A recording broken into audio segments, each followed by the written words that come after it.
Okay, I'm back in the freezing basement.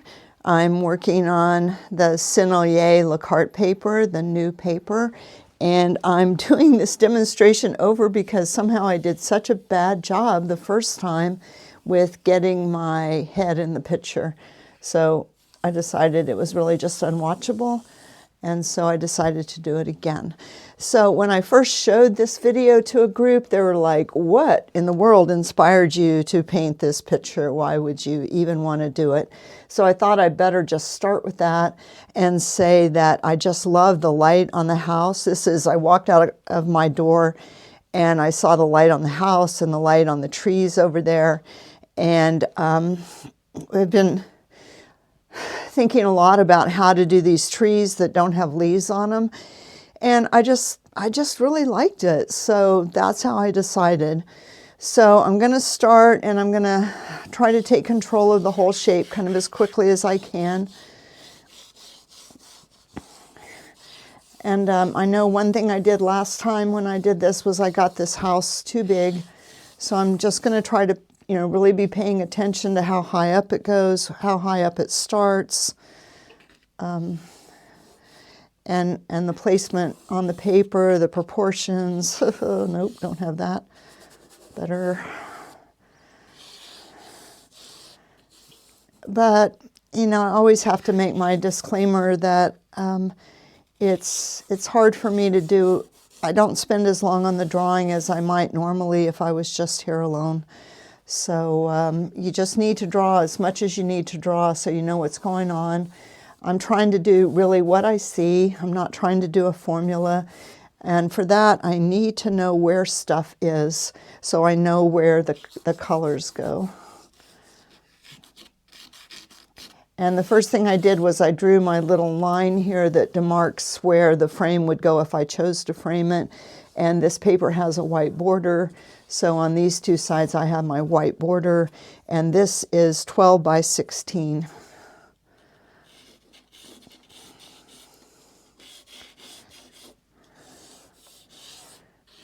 It's very tempting to get really wrapped up in the house here, but I know I need to not do that. I need to keep moving.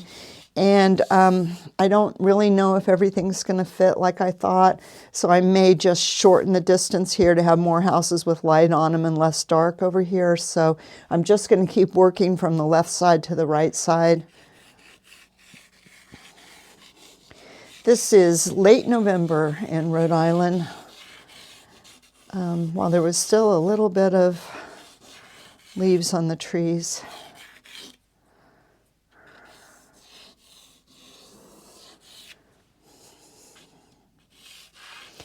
And here I just want to make sure that this line does not go right into the corner.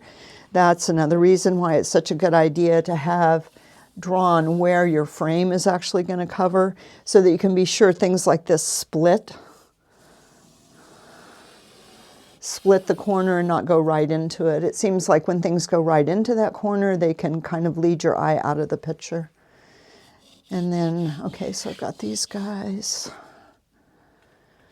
Yes, this has got to come out more.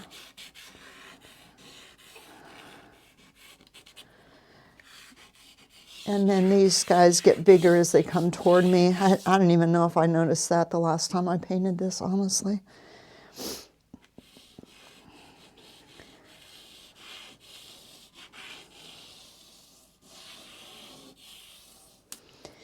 Okay, so this is that first tree. These trees overlap that tree. I'm going to draw in maybe stuff that I'll paint over initially, but I do want to know kind of where, like, there's more than one tree trunk over here.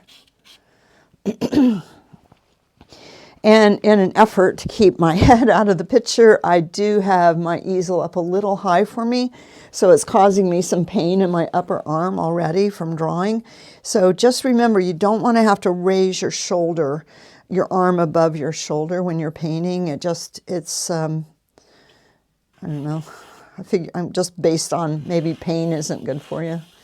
Now this I thought was a hedge, and then I looked at it, even though I live right across the street, but no, it's a stone wall.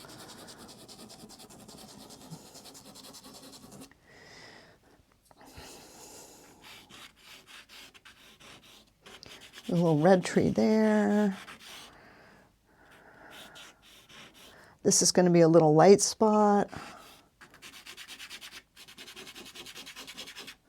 Oh, and there's some white spots in there too that I just blithely covered over. And then there's another house here.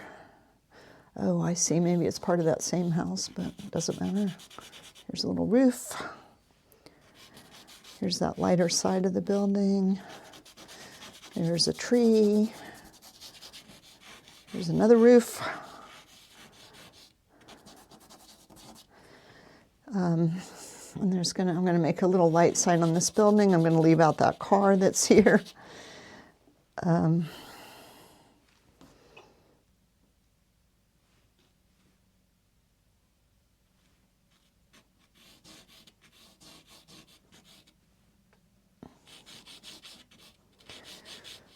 Just past this row of houses is the bay. Oh, and I just remembered a good idea, which is, like I wondered, is this too tall? But it's almost exactly the same height as that, as the bottom of this. So yeah, it is too tall, so I'll just bring it down a little bit. Because suddenly my trees weren't looking quite big enough. And look at that, I kind of made it all fit in there.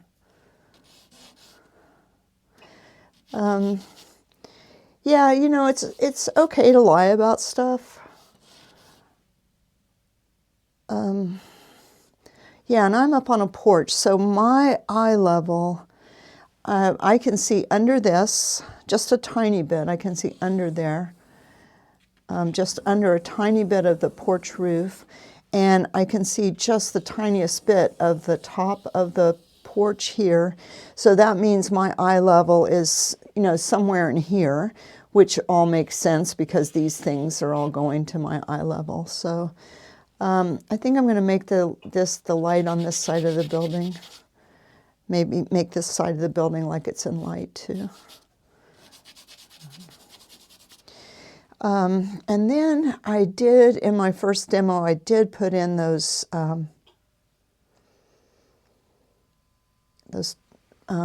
telephone wires, or whatever they are these days, since nobody has a wired telephone. So I'm just going to draw them in for now and see how I feel about them.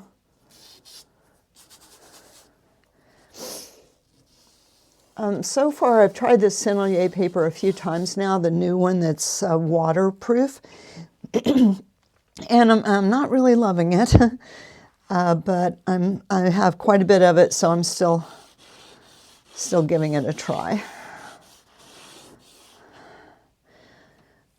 And then this other one is, okay, this is the road.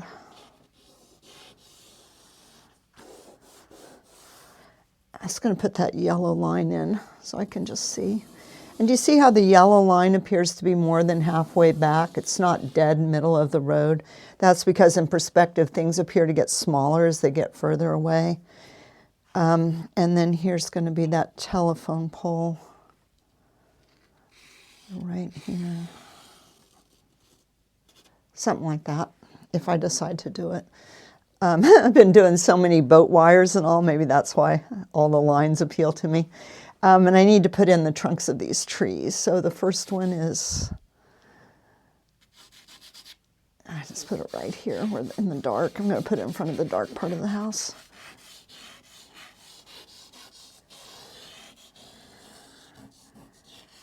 And then there's another one. Oh, it's right in the middle of the pine tree. And they don't actually come all the way down to the pavement. And then there's another one right here. And I am trying to be sure I make the spacing a little different between them. Although, you know, there can be places where the trees are planted very evenly, so. And the trunk, the heavy parts of the trunks do not come up that high. All right, and I need to do a little more drawing here on the, wow, this is, okay, so this is the front part of the dormer. This part goes back. This is here. And, you know, it's just every time I've got all my interesting stuff is way over here in this left-hand corner, which is really hard to reach. Okay, so actually I've got this out too far, I think. So that's the thing. You make your best first guess, and it is pretty much a guess because it's just a big blank sheet of paper. And then you refine that guess. So when I see that this needs to be smaller, that helps me here because this just seemed like it was sticking out way too far. And then I was having to make my red tree out too far. So you just need to take as much time with your drawing as you need to not be confused when you start your color. And I try to separate things into steps because I'm not that good at doing everything at once. I can't seem to do anything at the same time. So, and I'm not going to get too carried. I'm not counting these steps. I can't see the tops of them or anything. They're all just really close to my eye level. So I'm just going to kind of put them in there like that. This is that other line of the porch. Sadly, this is not a particularly attractive porch. Okay, and there is a post. Sometimes these things like the gutter, they just help me.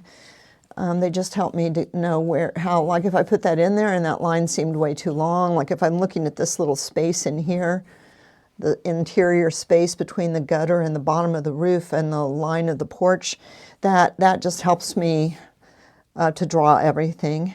And then the door, it's just a little bit out of the center because it's a little bit behind this.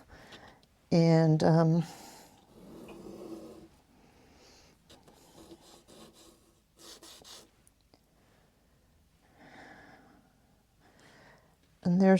this has a crossbar, so, oh golly, isn't that amazing? That is so off. How can that be so off? Oh, because this window is set up so much because of the angle of that window. Okay, so my eye level just must be right here, right here. Oh yeah, now it's all coming back to me. The kind of horrible mess these windows and the porch make. All right, well, I'm not going to worry too much if it's not just perfect. So, okay, so now I've got it all drawn in, and I'm going to just say it's good enough and start my color. This might be a decision you would make to draw a little more than this, but it just takes so long to draw. I do want to put, these shadows are kind of faint, but I think I'm probably going to exaggerate them a little. So I do want to put in where these shadows are on the roof. That's the one thing I was confused the last time I painted this about where the real darks were. Well, this is all this is too tall, but so I guess I started my house up too tall. So I might just have to,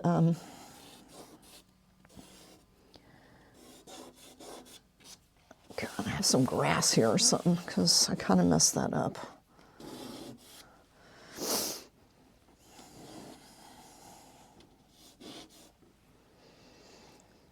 All right. Okay. Oh, clouds. I'm going to draw in where the clouds are. Okay, so here's these. Because that was also what appealed to me.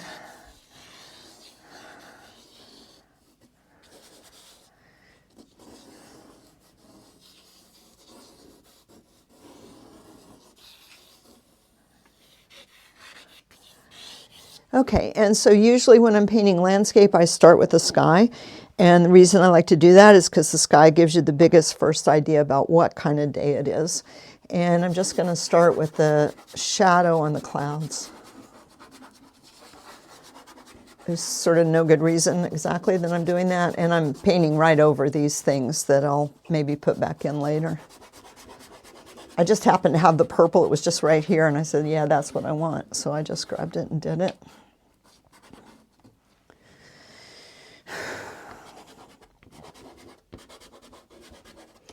So I don't know, I just don't feel like this has quite the grab, quite the tooth that the Pastel Premier paper has, and that's what I'm not really liking about it.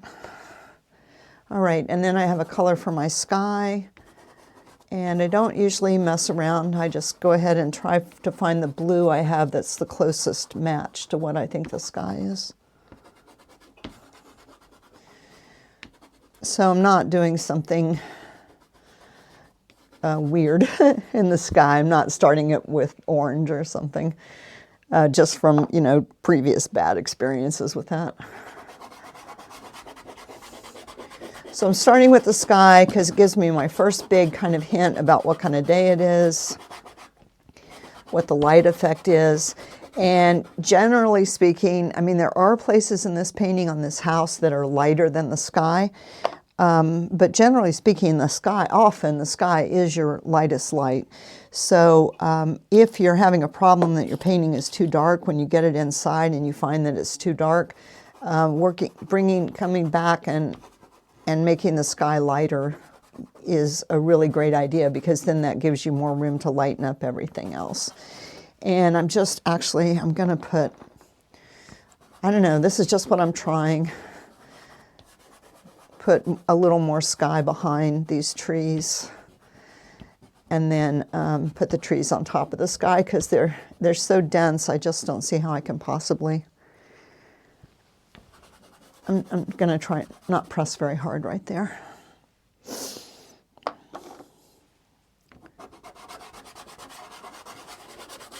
Oops, I did not pick up the same thing I'd picked up before.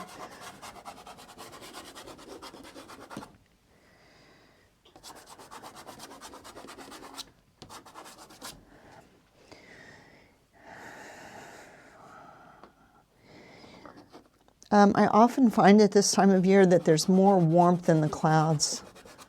But you know, this could kind of be the start of those trees. So I'm kind of having to push pretty hard right now. We're so early on a piece of paper.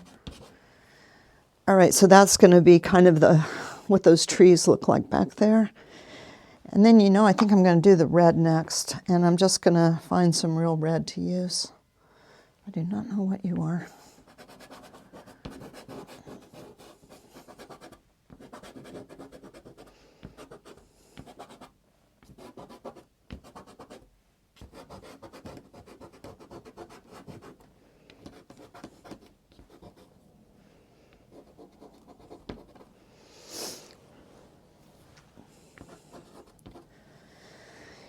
And then I have this really yellow tree, orangey tree right in here too.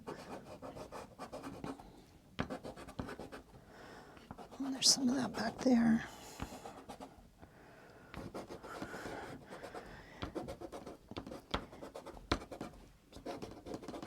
So I am painting what I see, and I'm trying to not paint what I think I know. I'm trying to look and see it all like a really fresh, new experience, even though, you know, it's not.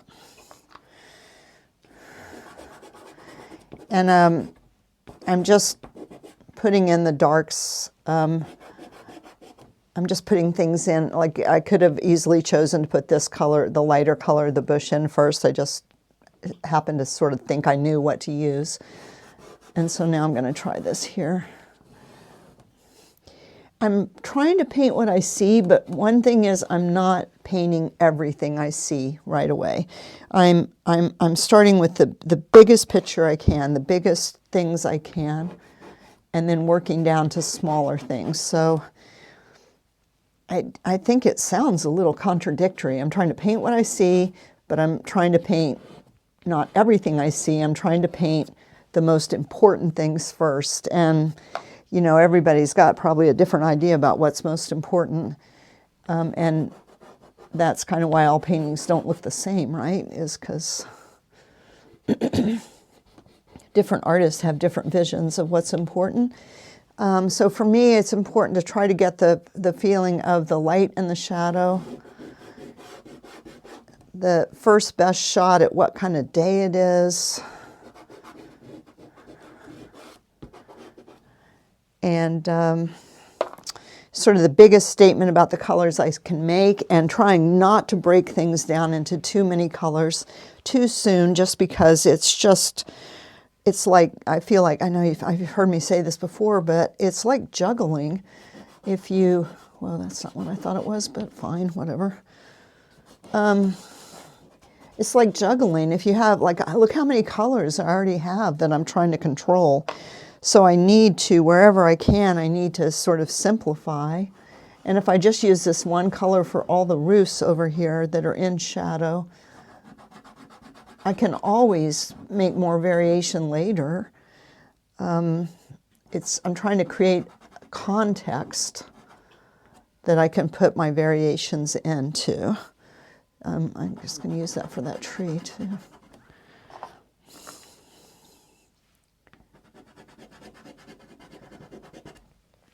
So especially in the darks, I have a tendency to simplify things even more than in the lights. And that's kind of part of a thing about shadows, actually, now that I think about it, is that shadows, one way you show that things are in the shadow is by not doing as much work or making things as complicated in the shadows. So, yeah, so pulling the shadows together more at the beginning than maybe you do the light areas is, maybe that's a pretty good idea, actually.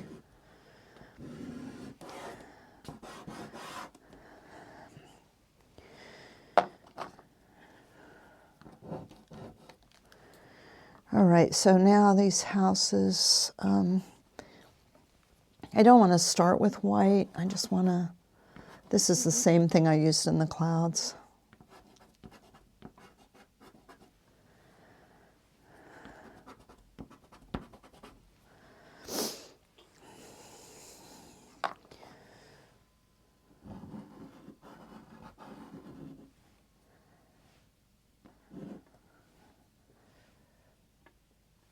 Kind of covered up a lot, didn't I?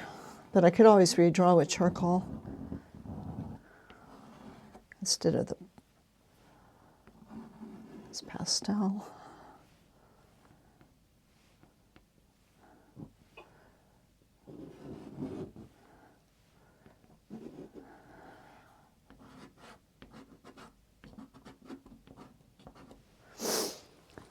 Wow. Okay, let's see. So I actually need some dark roof in there too.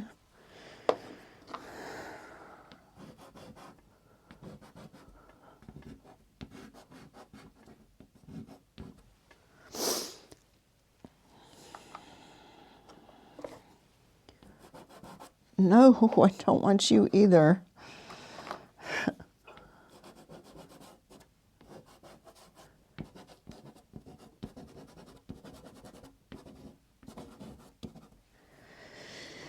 Holy cow. Okay. Now there's some shadows on the street too. So this kind of comes, seems like that comes across there.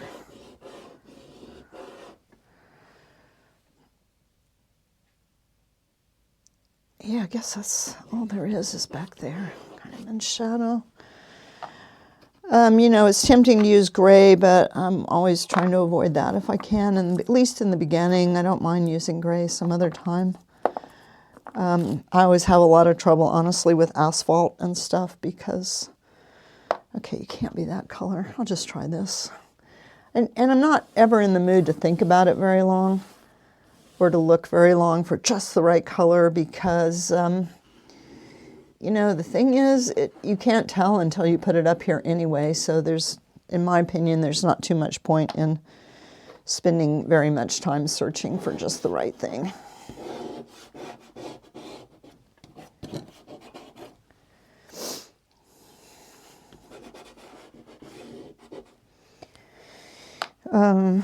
Greens especially are something I'm always trying to push it a little bit, not start with the exact color it is. Greens are just so dominant. You know, if I can get some sort of suggestion of what the light effect is before I use the green, then I like that. Get a few darks of the red in there. I'm going to go ahead and make it come back now and add green to it, though. If I could figure out which one.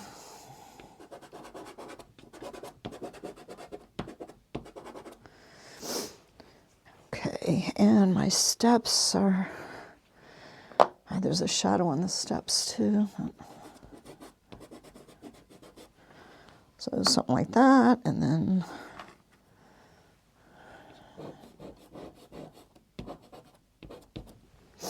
something like that. And I'm just gonna say these, I just don't want to lose track of where all this stuff is.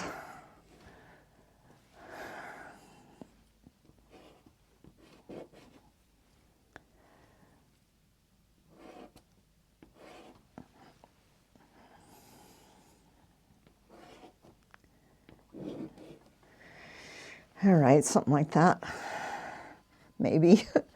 Okay, and then the door, the white and shadow, I'm going to make blue.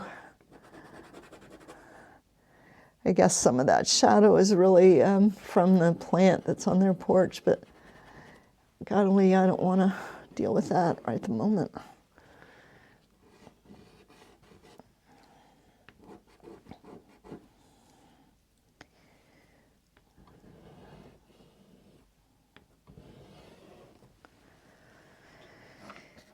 And I'm still not using real white anywhere. I'm using this sort of pink I used in the sky.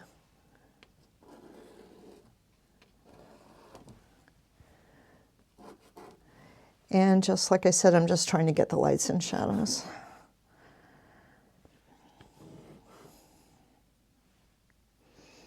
All right, so really this is further down.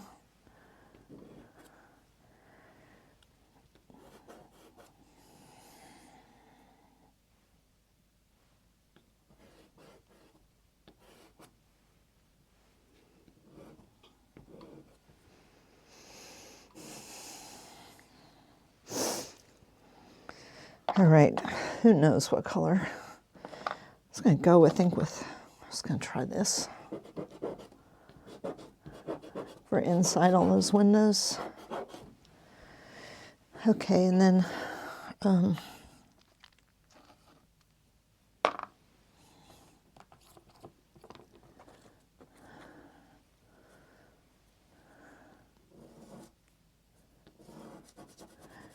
I know it's hard to believe, but this is the yellow house.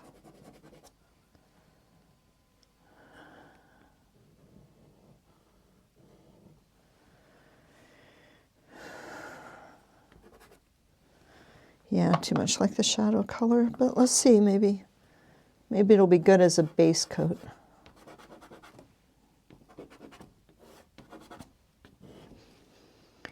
Could be okay, I think. And maybe just let it get too yellow.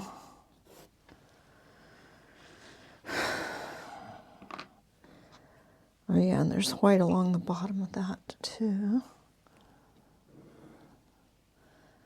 Oh, golly. Oh, shoot. That is so lucky. I dropped that thing, but it caught right on the edge of my paint box. Okay, and that's there. There's a little higher up there. Okay, and down here is just some sort of dark business, so just use my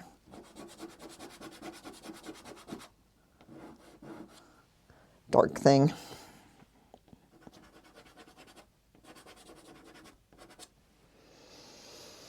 I guess this would probably be a sidewalk in front of here, not grass.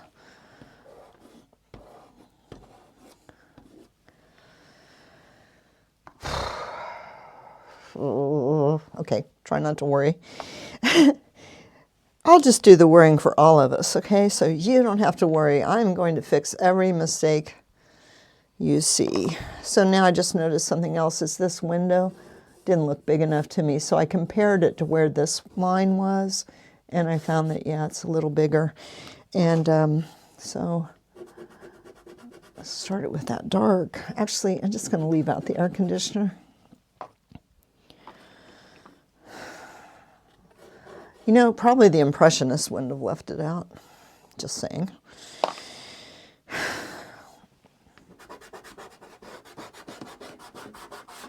Okay, and that was one dirty pastel. I thought that was green.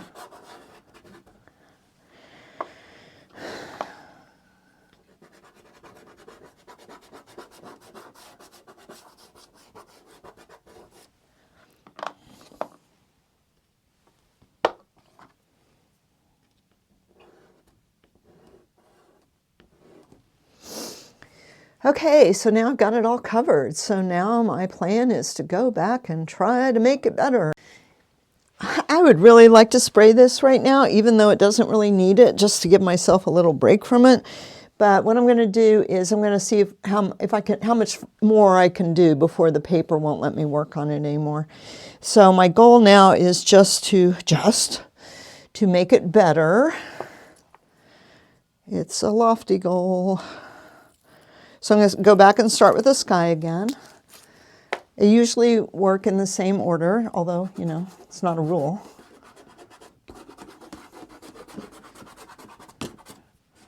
Goddamn easel.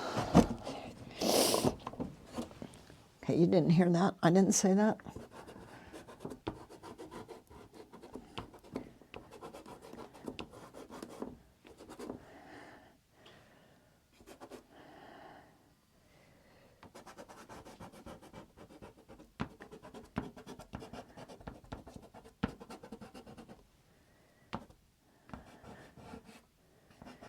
I'm going to try to come up to the edges a little more of stuff now too. I do think that's too green, but just gonna kind of go with it for right this minute and see what else I can do.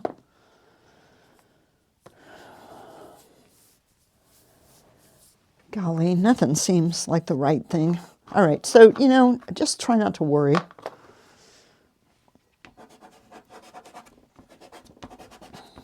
I was going to use this right on the clouds, and then just at the last minute, my finger swerved, and I used it over here on the trees, but I think that was a really good choice.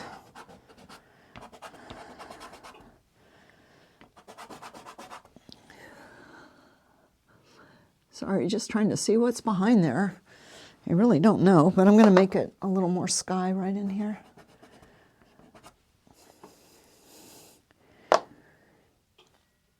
Okay, so, yeah, you know, I think I'm going to try a little gray. It was kind of a purpley gray, actually, when I got it up there.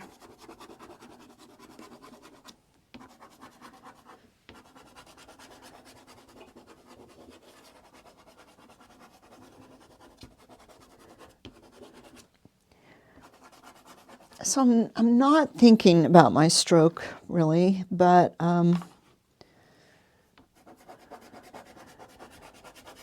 also not trying not to make strokes.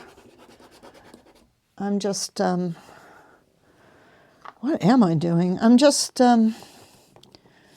not thinking about my strokes a lot, but I'm also, I'm not trying to make it smooth or anything.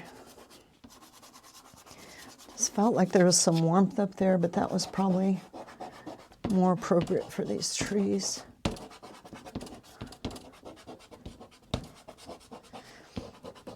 And you might wonder why I do so much oil painting, even though I never hardly record videos of it.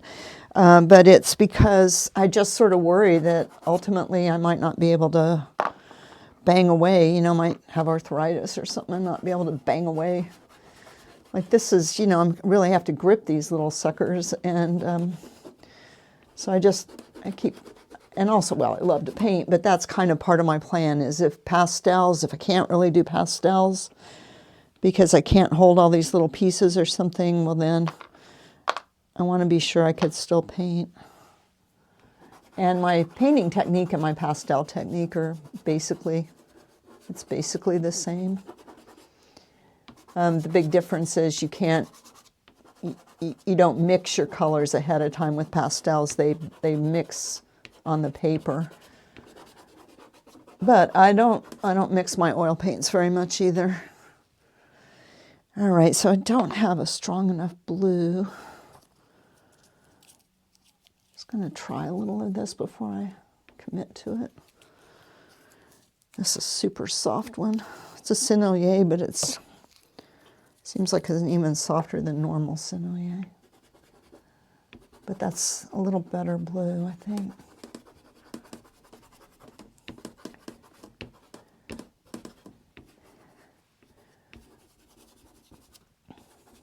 And I'm not worrying about edges yet. I just had a little flash where I worried a second, but it's just too soon to worry about edges. I just can't do everything at once either. That's really like why I try to separate things a little bit into steps, like drawing, and then now color, and then if I need to come back to drawing, I'll come back to drawing after I spray it. And usually I do draw after I spray, but there's never an always for me. But usually I'll spray it. That gives me a little chance to get away from it, to think about it, or not think about it, I guess actually, just to get a fresh eye. And then I'll come back and redraw after I've had that little time away from it. And a lot of times when I go to spray things, it's just because I just desperately need to get away from it. But this time, this paper, I don't know this paper very well yet, and I want to be sure I work on it long enough, as long as I can, to see how it's going to go with spraying. And I don't really know how many times I can spray it. That color, that was hard to get that color to go down right there. So. But this is the same, but it just seems like a little bit of a softer piece.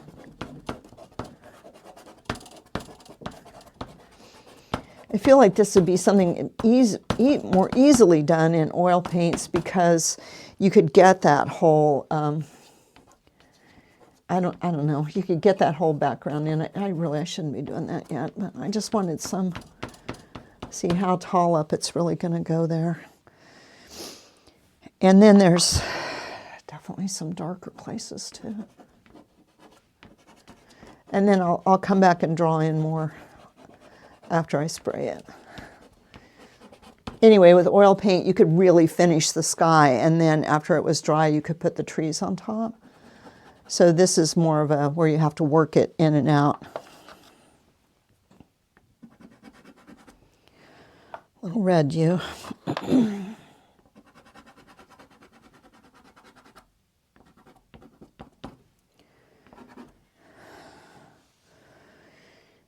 Okay, so I went a little lighter in my sky, so I come back a little lighter in my houses too.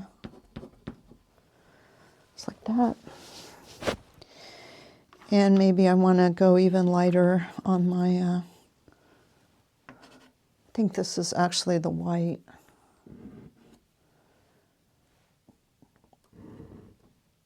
Oh, I see a place I forgot to do anything.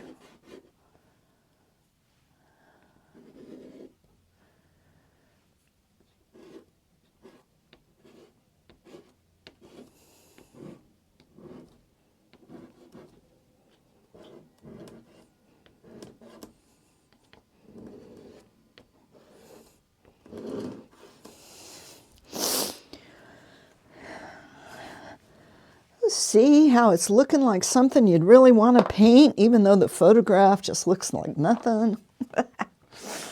Anyway, I hope it's kind of looking like something you might want to paint. It's still looking like something I want to paint to me, so.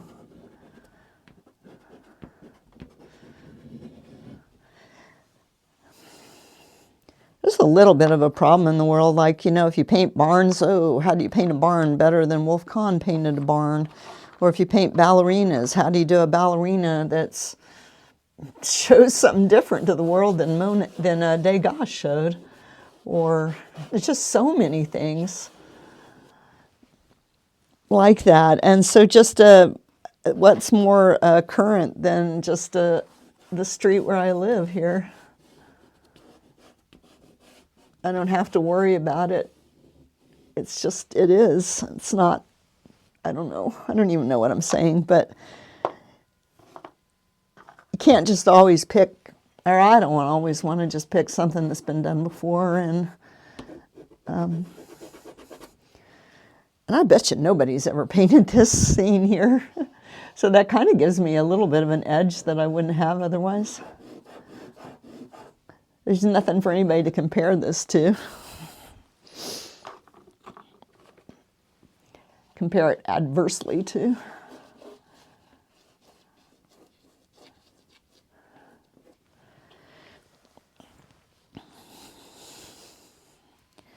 All right, what are you?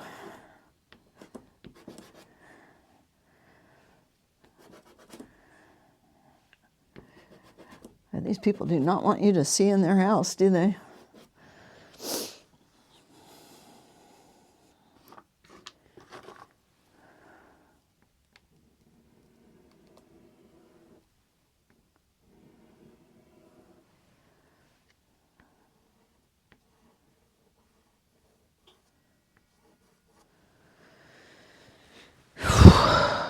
Be nice if I could draw a straight line, but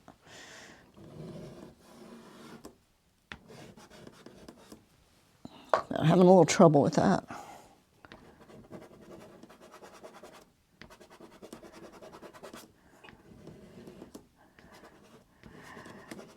I got to get somebody to come over here and take my picture while I'm doing this for you guys, because it's pretty funny. And I've got my little heater here, and this, I'm just going to have to tell you the story because it was just too much. So I have my little heater here. I have to turn it off every time I move it, because otherwise it makes this hideous noise to tell you you've like dropped your heater. And so I'm sitting here painting, and it's one of those little heaters that doesn't heat up the air, it just heats up what's next to it. So I thought, wow, my leg is kind of warm. The side of my leg here where my little heater is pointing, the upper thigh. And I thought, wow, it actually kind of hurts. What's up with that? But I just kept painting, just paint through all adversity, the brave artist. And when I got home and I looked at the top of my leg, it was actually like blistered from the heater. So I thought that was pretty funny, honestly. Yeah, so now I'm trying to be a little more careful. Okay, so here, see how I threw that shadow across the road? And really it's all along here too, but I'm gonna make this, I try not to change color and light to dark right next to each other. So I want to have a little light on the road, on the grass here to match the light on the road. That's just something I just noticed it can cause a lot of confusion for the viewer when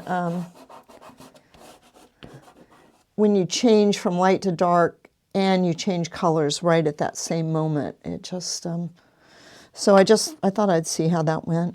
And I think I want to make, warm up these lights back here a little bit. So that was kind of a yellowy, because that's a yellow house, and this is, I'm just going to use the white back here.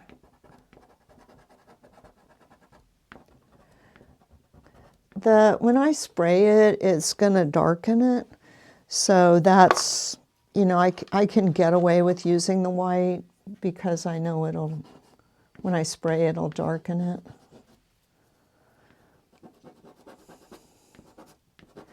So we were talking about, the other day we were talking about, there's sort of basically two kinds of painting. I mean, that's probably a gross simplification, but two kinds of painting. There's painting what you see and painting what you know. And if you paint what you know, holy cow, you got to know a lot. And it means, yeah, you just got to know so much, because there's so much out there. So just painting what you see it's a lot easier. So what you do is you learn how to paint, you learn how to see, and then you just paint what you see, and you don't have to worry about like, oh my God, I don't know how to paint a tree, or I don't know how to paint water. You just know how to paint. And I kind of feel that way, liken it a little bit to this idea that you take guitar lessons and you don't exactly learn how to play guitar. You learn how to play guitar by learning how to play specific songs instead of just learning like structure or I don't know. And so then when you're all said and done, you can play certain songs, but unless you're really musical, maybe you can't play anything but what you were taught to play. I kind of feel like that's how I was, so maybe it's just me. But when I learned to play piano, I learned how to play the piano, and then I could play any music that was put in front of me, I could play it. I didn't learn how to improvise, and I think improvising is really important in painting, so. But I'm not trying to teach you how to paint a red tree or how to paint a cloudy sky. I'm just trying to share with you how I paint by looking at what I see. And somebody in my class kind of acted like maybe that was a big surprise to them that I was trying to paint what I see, but it's complicated because I'm painting what I see, but I'm painting it in stages of what I see. So yeah, I see a lot more than what I'm doing right now, but it's just not, I need to make a good start, and then I can come back and add in more of the stuff I'm seeing. So like, you know, the windows, I'm kind of making it a little more specific, maybe. And honestly, I feel like I've just learned how to not see the details until I'm more ready for them, or else I've learned how to be not observant, maybe, I don't know. I don't even know what it is. Oh yeah, and I never put any pastel right up there, so I guess I better do just what I did on the other part of the roof, just to make it go together. Okay, I still don't feel like I have to spray, so that's kind of good, although I really would like to. Let's see what this will do. Nope, too dark.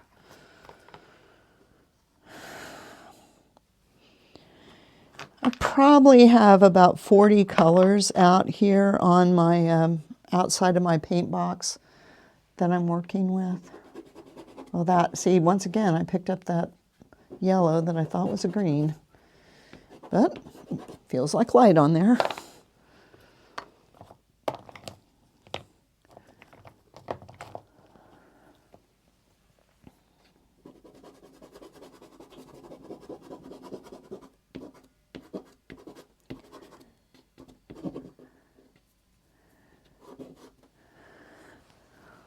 Whoopsie. Just kind of trying to make those look like stairs without actually having to make them look like stairs. Okay, and it didn't work out here again because I don't know what to do. Another thing we were talking about the other day, and I realized I didn't really answer the question as well as I should have, and that is about strokes that are with the form and strokes that are across the form. But that really only applies to three-dimensional objects. So the road is a flat surface. So I kind of do have these strokes that show me the direction, and then, but then, yeah, so maybe I do. Maybe I didn't answer it wrong.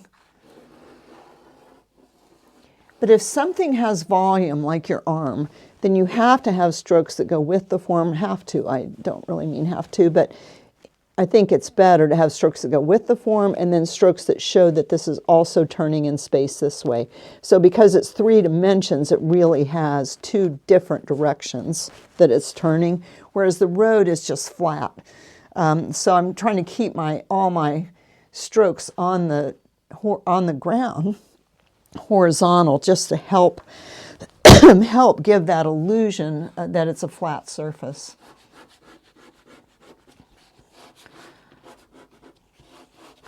You know, if I did them all like that, it would start to look like it was running uphill. So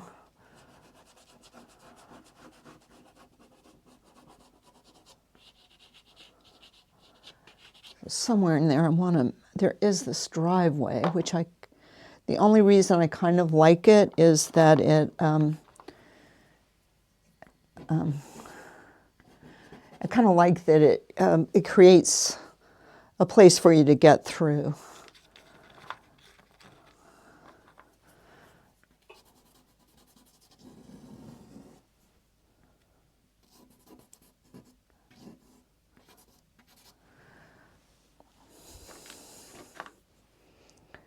So that's not a solid line back there. Golly, and then it kind of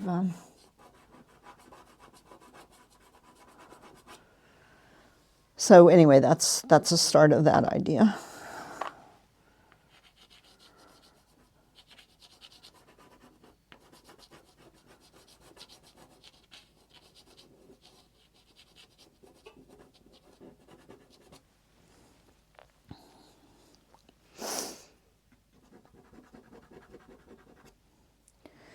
All right, I'm gonna stop and go spray it.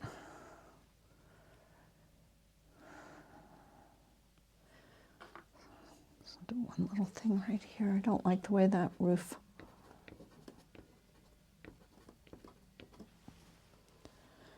Ugh. Okay, wait a minute.